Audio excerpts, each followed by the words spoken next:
On aimerait un peu plus de temps pour faire des choses pour nous, qui nous élèvent un petit peu, qui élargissent un peu notre conscience. Être un petit peu moins pris dans l'étau du travail, dans l'étau de la répétition, parce que c'est souvent ça quand même le travail, c'est quelque chose d'assez répétitif, en règle générale, on va dire. Mhm. Oui, puis la vie est courte, donc on passe vraiment énormément de temps au travail, sans voir un Ah peu ouais. autre chose. Oui, oui, oui, oui, on engloutit notre vie dans le travail. Après, il reste un petit peu de temps pour la famille, si des gens ont une famille, ou bon, il y a les loisirs, c'est vrai.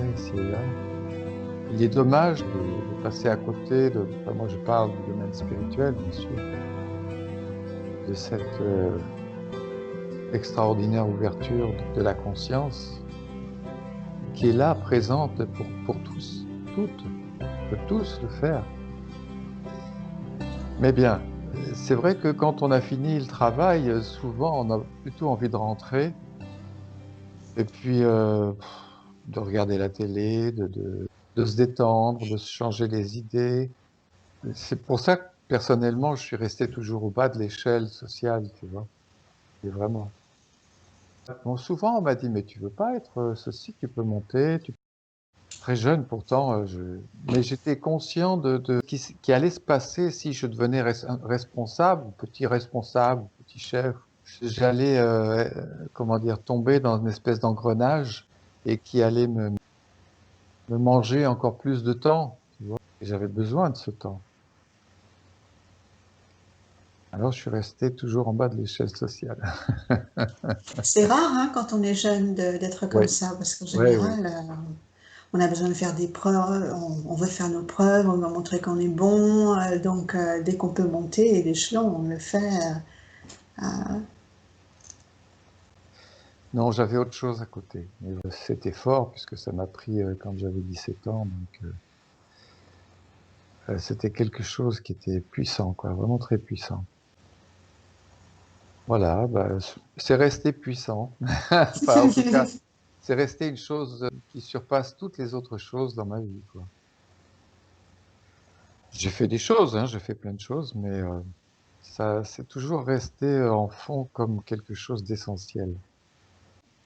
J'espère que pour vous, ça allait un petit peu plus essentiel maintenant, le domaine spirituel. Enfin, je sais pas.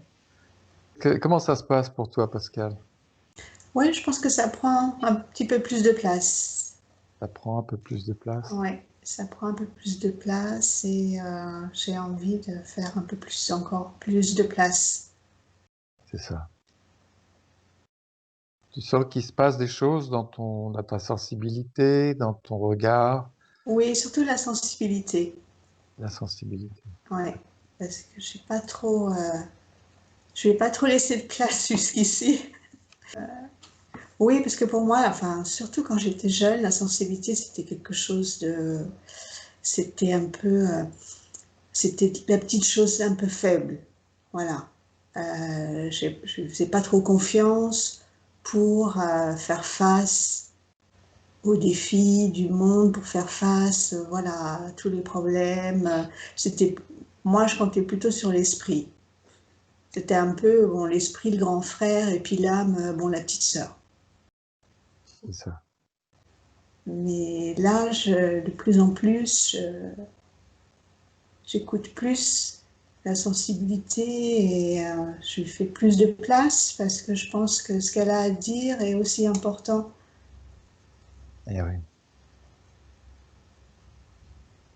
Oui, c'est important. Oui, oui, parce qu'elle nous envoie plein de messages, cette sensibilité. L'âme nous envoie plein de messages. Elle peut nous envoyer le message que le domaine spirituel est essentiel, qu'il faut de la lumière. Ça fait partie de ce qu'elle reçoit en termes de vibration. Et quand elle reçoit quelque chose qu'elle sent essentiel, elle est la soif, elle demande. C'est pas l'esprit qui demande. L'esprit, lui, est clair. Mais l'âme, elle demande à un moment donné. Et quand elle sent qu'il y a quelque chose qui est essentiel, elle demande, elle aspire, tu vois. C'est un de ses pouvoirs, l'aspiration. Les gens peuvent aspirer à plein de choses. On peut aspirer à être grand musicien, on peut aspirer à être grand écrivain, on peut aspirer à être voilà, grand politique, ou on veut changer le monde. L'âme est derrière, elle aspire. Elle aspire à quelque chose de vaste, elle aspire à quelque chose de beau, en général. Mais on a des images, oui, des images puissantes en nous. Et on a des suggestions puissantes. Et les suggestions puissantes nous viennent de notre conditionnement, de ce qu'on nous a mis dans la tête quand on était petit. Et évidemment, l'âme, elle aspire toujours à quelque chose de plus vaste, à quelque chose de plus grand. Mais lorsque les suggestions sont là, lorsque nous n'avons que les suggestions qu'on nous a mis dans la tête, l'âme, évidemment, elle suit ce que les images lui proposent. L'individu veut être grand musicien, bien, ben, l'âme, elle aspire toujours à quelque chose de grand. Donc, il va falloir que l'individu fasse son expérience d'être un grand musicien et qu'il aille au bout de son expérience. Être un grand musicien ou être musicien, ça élève aussi la conscience. Tout élève la conscience, faut pas croire. Hein, il n'y a pas que la voix du soir-regard. Il y a beaucoup de choses qui peuvent élever l'âme, qui peuvent ouvrir la conscience. Mais pourquoi ne pas aller directement au plus haut? Pourquoi ne pas aller directement par la lumière elle-même? Être un grand musicien, c'est une voix qui va élever la sensibilité, qui va toucher l'âme, bien sûr. Mais bien, il y aura une fin quelque part. Un jour, il y aura une fin. Ça peut prendre plusieurs vies même. On peut être un grand musicien sur plusieurs vies. Mais à un moment donné, le grand musicien se rend compte qu'il y a quelque chose de plus vaste derrière l'harmonie des sons et qu'il y a quelque chose qui ne demande rien en plus. Allez, parce que être grand musicien, ça demande beaucoup d'efforts, beaucoup de... Tu vas me dire, oui, mais être dans le soir-regard aussi, ça demande beaucoup d'efforts. Ça demande un effort de porter notre attention d'une façon dont on n'a pas l'habitude, c'est-à-dire vers l'intérieur. Et si on nous avait appris tout petit, on en a déjà parlé, à porter notre regard vers l'intérieur, ça nous serait beaucoup plus facile. Vous voyez, quand on parle de peur, de sentiments, de pensée, de projection, vous voyez, c'est un petit peu quelque chose de nouveau pour quelqu'un qui n'a jamais porté son attention à l'intérieur. C'est quelque chose, tiens, projection, des images, oui, j'entends une voix. Vous voyez, ça y est, on commence à tourner cette lumière vers l'intérieur. Non seulement ça, mais on comprend aussi que tout est vécu à l'intérieur. Vous voyez, c'est un véritable tournant pour un être humain, une chose pareille. Bon, il n'y en a pas beaucoup qui l'ont réalisé, ce tournant, mais ça fait rien, le tout est de le réaliser vous, que vous le fassiez vous. Donc, c'est quelque chose dont on n'a pas l'habitude de regarder à l'intérieur. C'est pour ça que c'est difficile. Mais c'est pas si compliqué que ça, finalement. Voyez, il suffit que quelqu'un à l'extérieur vous embête un petit peu et vous dise, mais regardez à l'intérieur, regardez à l'intérieur. Voyez, on va se gratter un petit peu la tête au début, et puis on va se dire, mais à l'intérieur, oui. Puis on va commencer à faire nos propres expériences et à porter nos propres regards. Et là, évidemment, il peut se passer quelque chose de vraiment important. Et toi, pour toi, Irina, il se passe quoi dans ta vie depuis que tu portes des regards, depuis que... Et j'ai commencé à voir plus clairement. Clairement. Tu m'as dit la dernière fois, tu faisais plus attention aux vibrations. Oui, parce que même la dernière fois, j'ai dit que c'est même au niveau de physique, je commence à sentir les vibrations. s'il y a tension entre moi et quelques personnes, bon, c'est vraiment c'est tendu. Il y a l'autre vibration et je sens et j'essaie de prendre un petit espace, de regarder un peu qu'est-ce qui se passe.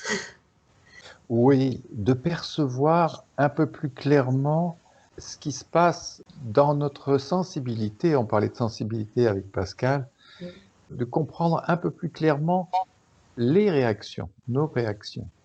Et même j'essaie de moi de juger les autres. Comme je vois que les autres qui jugent les autres, je dis que oh bah, c'est quelle charge ils prennent sur leurs épaules. Incroyable. Oui, on juge les autres. Oui. Ça, c'est quasi un réflexe chez l'être humain. Il juge, il accuse, il reproche, oui, lorsqu'ils sont en réaction eux-mêmes. Ils jugent et ils accusent. Ils sont eux-mêmes en réaction et ils jugent et ils accusent. Mais très peu font véritablement le tour de la question. Si quelqu'un a fait quelque chose de travers, on l'accuse tout de suite, mais très peu ont la bienveillance de faire vraiment le tour de la question et pourquoi l'autre a agi comme ça. On en arrive toujours au fait, à un moment donné, qu'on était inconscient d'une chose et que si on a fait une chose, c'est quand même par inconscience, à cause d'une profonde obscurité en nous. Et ça, c'est mettre de la lumière dans notre vie, ça. Ça change notre regard sur les autres et on n'accuse plus les autres. Si quelqu'un vient et puis il est avec son ego, avec son moi et qui veut rouler un peu les mécaniques, bon, bah, il roule les mécaniques, hein, qu'est-ce que vous voulez? Eh bien, il est dans un aspect très obscur de son être. Parce qu'il ne faut pas croire, mais ces expériences que nous faisons psychologiquement dans nos relations, c'est un aspect de nous. C'est une dimension de nous, c'est une dimension psychologique. C'est notre dimension relationnelle avec le monde. Et cette dimension, elle a besoin d'évoluer aussi. Elle a besoin de lumière. Elle a besoin de s'élargir. Qu'est-ce qui est à l'origine de cette nécessité de mettre de la lumière? Mais on a besoin d'harmonie. On a besoin de vivre dans l'harmonie, vous voyez?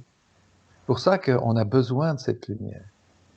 Déjà, le fait de ne plus accuser l'autre, c'est déjà un grand pas vers l'harmonie. C'est déjà un grand pas vers un monde plus paisible. Je n'accuse plus l'autre. Je ne lui fais plus aucun reproche. Vous voyez? On comprend que nous nous trouvons parfois dans des positions où on est très obscur. On est en réaction, voilà, il y a des gens, ça réagit, bien. Et puis, à un moment donné, on se secoue un peu la tête et on se dit, mais oula, j'étais dans quelque chose de très obscur, j'étais en réaction, Donc on se dit, mais ça m'arrive à moi d'être dans l'obscurité, d'être pris par ces forces qui profitent de cette obscurité. Alors, il faut se dire, bien voilà, l'autre, à un moment donné, même s'il vient vers nous, qui nous agresse un peu, ou ci ou là, bien, bon, il faut se défendre, hein, il ne s'agit pas c'est pas comme le Christ, enfin, comme les paroles qu'on attribue au Christ, mais j'y crois pas trop, parce qu'il y a une interprétation dans les Écritures, hein. On te donne une claque sur la joue gauche, tends la joue droite, vous voyez. Ah oui. C'est une interprétation. Le Christ aurait plutôt dit, lorsqu'on te donne une claque sur la joue droite, montre l'autre face, ce qui n'est pas du tout la même chose. L'autre face, c'est ta face spirituelle, voyez.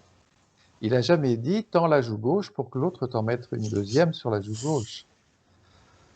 Le Christ aurait dit, si on te met une claque sous la joue droite, montre l'autre face. Il est évident que si maintenant on t'agresse et que tu réponds par l'agression, par une agressivité, ça n'en finit plus. Parce que l'autre va être agressif à son tour, et toi tu vas être encore agressif, et puis agressif, agressif. Puis à un moment donné, on va faire comme les hommes de Cro-Magnon, on va prendre un gourdin, puis on va se taper sur la tête. Non, il a dit montre l'autre face. Ça veut dire ne montre pas la face obscure, mais la face de la lumière. Et si quelqu'un t'agresse et que tu lui montres ta face spirituelle, ton être spirituel, ou même si tu dis rien et que tu le regardes, ou si tu dis des mots de bienveillance plutôt, des mots justes, eh bien tu lui montres une autre face que l'agressivité, qu'une réponse agressive. Et ça change tout dans les relations humaines. Et cette dimension de nos relations humaines, elle est très importante. C'est pour ça qu'on est confronté d'ailleurs à cette vie sociale et qu'on est confronté à beaucoup de situations. Et quand on est dans notre conditionnement, on ne laisse pas faire la vie en nous. On ne laisse pas faire cette lumière et cette sensibilité, comme tu disais, Pascal. Elles sont en fond, elles sont derrière et elles ne demandent qu'à répondre. Et si on laisse notre conditionnement répondre, eh bien voilà, ça va être la réaction en chaîne, ce qu'on appelle une réaction en chaîne. Ça Oui, bouge c'est beaucoup. bien ce travail, ça amène aussi le recul, un espace entre les choses et soi, quoi. Il faut cet espace pour voir, parce que sinon on voit rien. Si on est, et ça c'est bien d'amener un peu de recul sur les choses, de pouvoir. Oui, c'est déjà énorme de réaliser une chose pareille, Pascal. C'est déjà bien de se dire, voyons, j'ai été pris dans quelque chose, dans une réaction à un moment donné ou dans des pensées. Maintenant, je vais prendre du recul et je vais essayer de porter quelques regards. Voilà. Ces quelques regards, c'est une lumière, ça. Et chaque petit regard va mettre de la lumière dans ces petits instants, dans cette partie obscure en vous. Voyez? Si vous avez... Parfois, vraiment, on vit bêtement et on prend tout proche, comme sur le cœur. Ouais, ouais, on rentre dans Oui, comme un tunnel je de dis que réaction, moi, quoi. je rentre dans la vibration de les autres avec ce client, s'il y a des problèmes comme ça, je plonge, j'avoue, je Ouais. plonge complètement. Si tout va bien, ça va, on peut vibrer à même vitesse. Sinon, excusez-moi. Maintenant, Ouais, mais c'est pas facile avec des je clients, justement. n'ai plus fini. C'est pas facile avec des clients parce qu'on n'est pas sur le même niveau. C'est, je pense que c'est eux aussi, ils sentent. Je dis que c'est même il y a une petite dispute et quelque chose comme ça, j'essaie d'être calme et de rester dans ma bulle, moi. Et je dis que c'est vraiment, c'est quelqu'un qui est en face de toi, elle aussi, elle devient un peu plus calme et essaie de aussi exprimer plus calmement. Hmm. Sinon, ouais, sinon, Si on reste calme face à quelqu'un qui est excité, ouais. il va se calmer quand même. Si tu essaies, c'est comme ça, c'est le cri, et tu essaies aussi de dire non, je suis réseau, c'est moi, rester calme. Il faut rester calme, il faut rester calme. Euh, S'il se passe quelque chose, vraiment dans... Si tu te mets sur la même vibration que lui, euh, c'est sûr que ça va monter en puissance. Mm. Voilà. Et si on reste calme, ça peut l'aider et ça va l'aider même. Même je On apprend, mais on découvre aussi. On découvre que le calme est puissant. c'est vraiment, il y a quelque chose Il y a de... quelque chose dans le calme. Ouais. Il y a vraiment une puissance. Et on va se rendre compte que le calme est beaucoup plus puissant que l'excitation, on va dire. Il est plus puissant puisque déjà d'une part, il permet de révéler. Il permet une paix à l'intérieur. S'il se passe quelque chose, on a besoin de ce calme pour prendre conscience. Donc le calme va permettre à la lumière de regarder. Mais bien, il y a des moments où on est pris dans la réaction. Il y a des moments où c'est là et que c'est plus fort que nous. Bon, eh ben là, laissons aller, hein. Quand c'est parti, et puis voilà. Bon, comment les choses vont se passer, eh bien. C'est intéressant aussi je dirais pas qu'il faut se laisser aller aux réactions, mais On peut se voir comme on est oui, aussi, quoi, ouais, dans l'instant, sans calcul. Quand commence à être un peu emporté, là, on peut se voir aussi tel qu'on est, mais sans calcul, quoi, brut. voilà, on peut voir des choses latentes en nous, des choses qui sont latentes et qui parfois sortent. Même, je dirais, elles ont besoin de sortir aussi, hein. Il s'agit pas de contrôler, voilà, c'est ça la chose. On dit: «Il faut rester calme», c'est pas tellement rester calme, c'est rester éveillé et conscient, voyez? Ça serait plutôt ça. Si vous êtes dans l'éveil et conscient au moment où quelqu'un s'emporte et que vous restez face à lui, conscient, mais je parle pas d'un calme contrôlé, je parle pas d'une attitude de calme, de se dire: «Je vais rester calme», c'est pas ça. Mais être face à la personne qui s'emporte, tout en étant conscient d'elle, sans rentrer dans sa vibration, voyez? Là, vous restez conscient. Vous voyez rien, vous pouvez ne rien voir, mais simplement être devant un type qui s'emporte et puis, bien, regardez-le, on le regarde. Ah ben, ça va l'aider ça. Dans une relation, on en parlera un peu plus à un moment donné, il y a le rayonnement, notre rayonnement et ce rayonnement est important dans les relations humaines.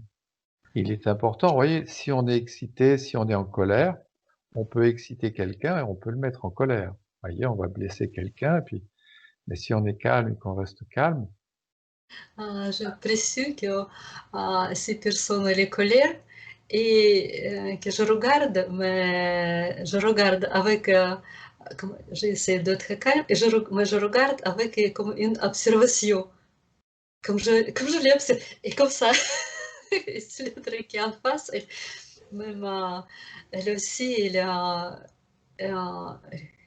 comment elle comprend qu'il se passe quelque chose pas comme ça. ex exactement. Elle commence à se regarder. C'est vraiment вот cette observation, je ne sais pas, вот cette observation qui donne quelque chose et que personne elle peut calmer plus vite et peut-être aussi prendre conscience. Oui, on a très peu l'habitude de voir quelqu'un de calme face à quelqu'un qui se met en colère et ça trouble. Pour celui qui est en colère, il va pas comprendre que quelqu'un reste calme en face de lui et ça va le troubler lui-même dans sa propre colère.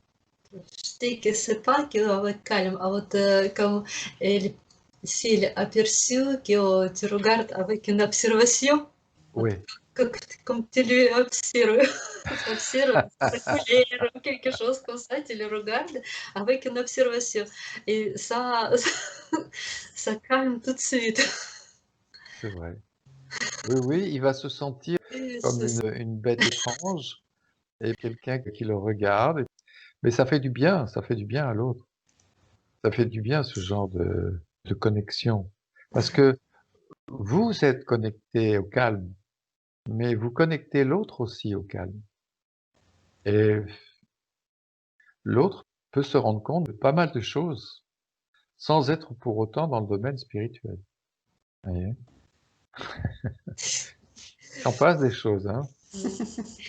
Mais oui, parce qu'en regardant, le regard change, la sensibilité change et notre façon d'être en relation avec le monde change aussi. Ouais.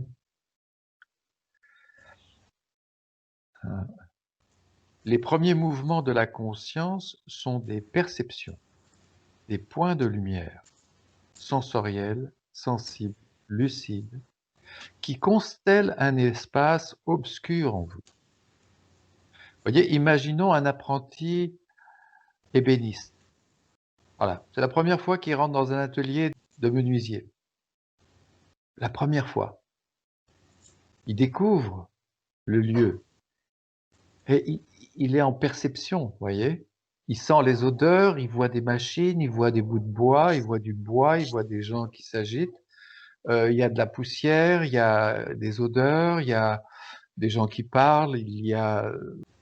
Et là, c'est des perceptions à droite, à gauche. Vous voyez, c'est la première fois qu'il rentre. Et ces perceptions vont consteller le champ de sa conscience. Voyez, chaque perception va venir et être comme une petite lumière qui vont commencer à créer une constellation.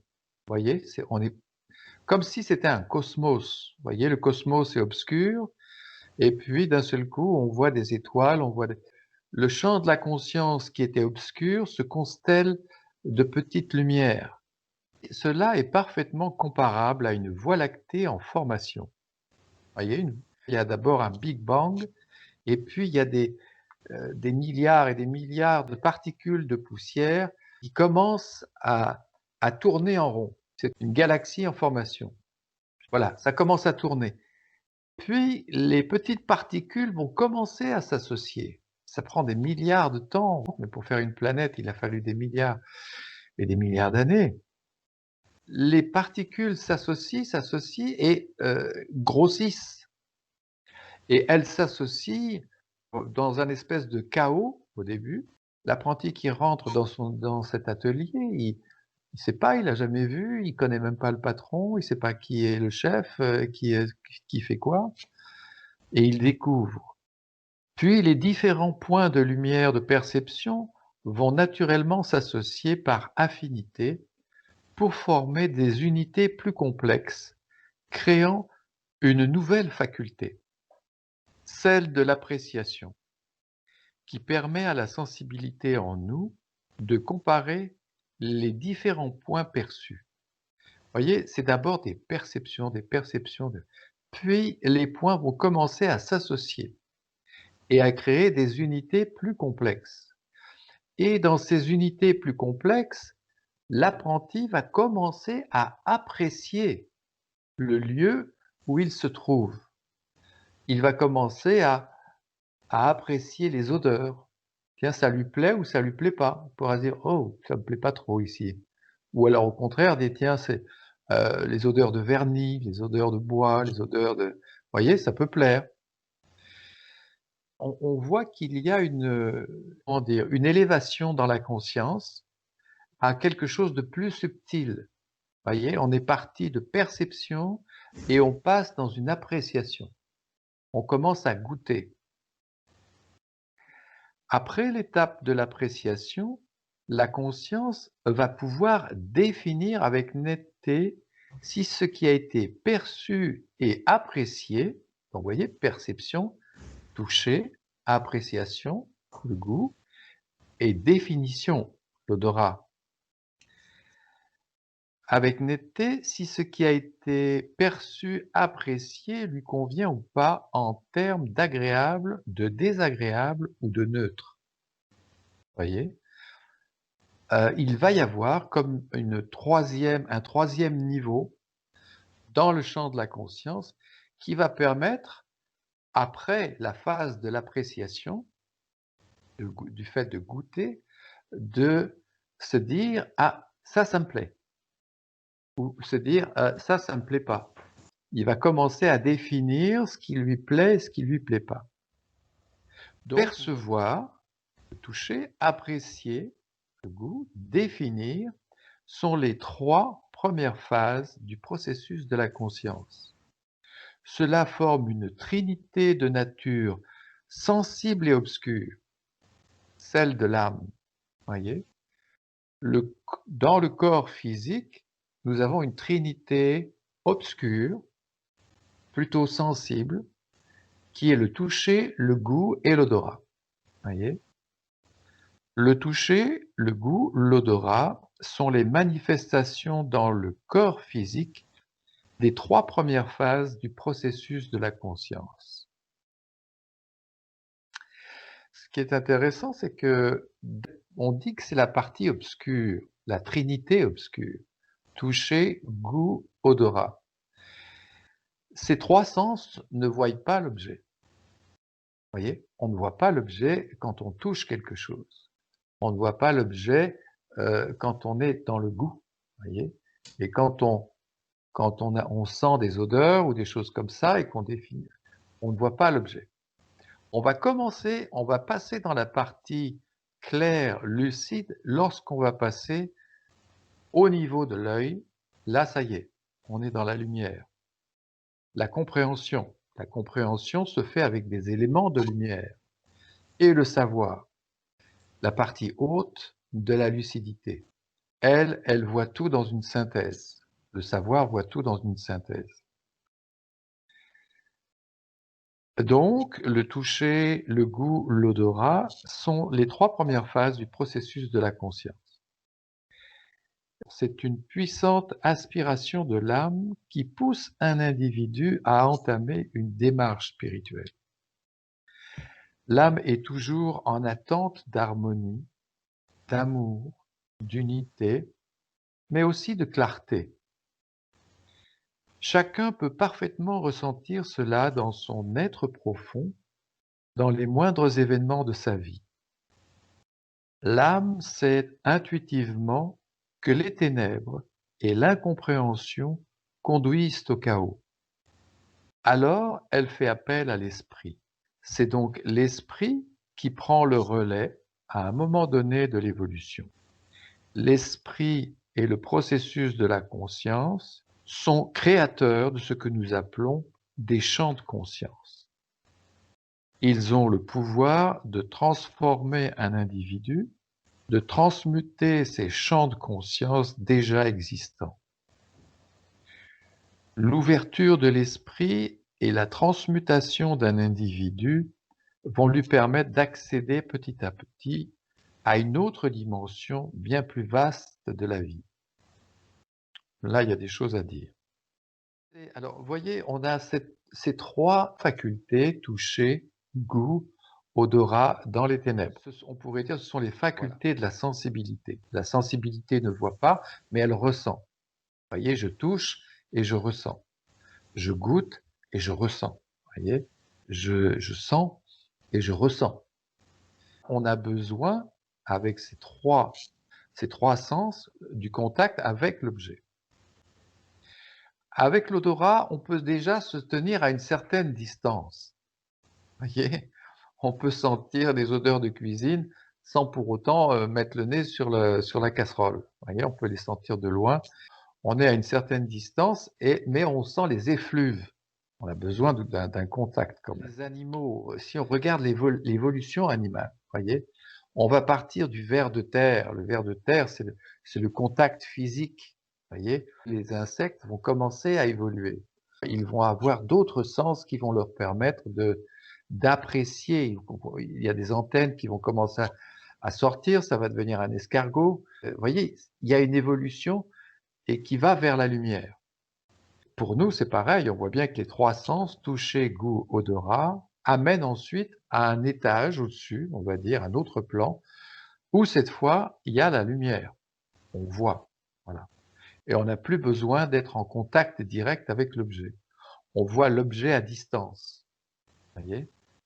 On peut comprendre aussi si quelqu'un vient, à distance. Puis après, il y a le cerveau qui est, lui, le savoir. L'esprit et le processus de la conscience sont créateurs de ce que nous appelons des champs de conscience. Alors vous voyez, cet apprenti qui rentre dans un grand atelier de menuiserie, eh bien, il va suivre le processus de la conscience. Quand vous avez commencé votre travail, vous avez suivi le processus de la conscience. Au début, on perçoit, voilà, on est dans la perception, l'appréciation.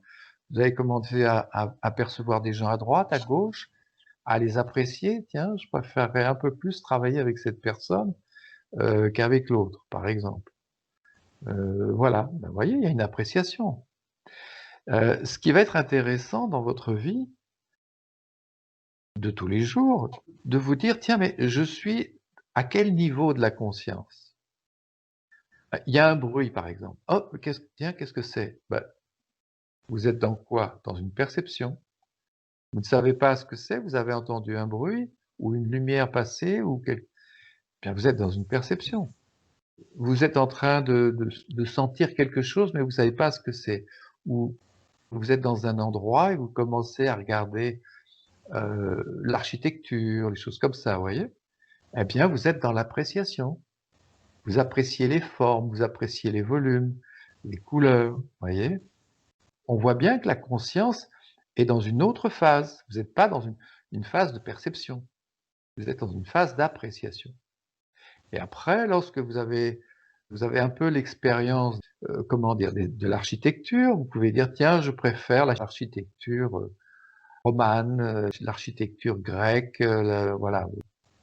Votre sensibilité a apprécié, mais a défini à un moment donné, vous voyez? C'est intéressant dans sa vie de se dire: «Tiens, je suis plutôt dans une appréciation» ou alors «j'ai défini, voilà, ça me plaît» ou alors «je suis dans une connaissance, une compréhension».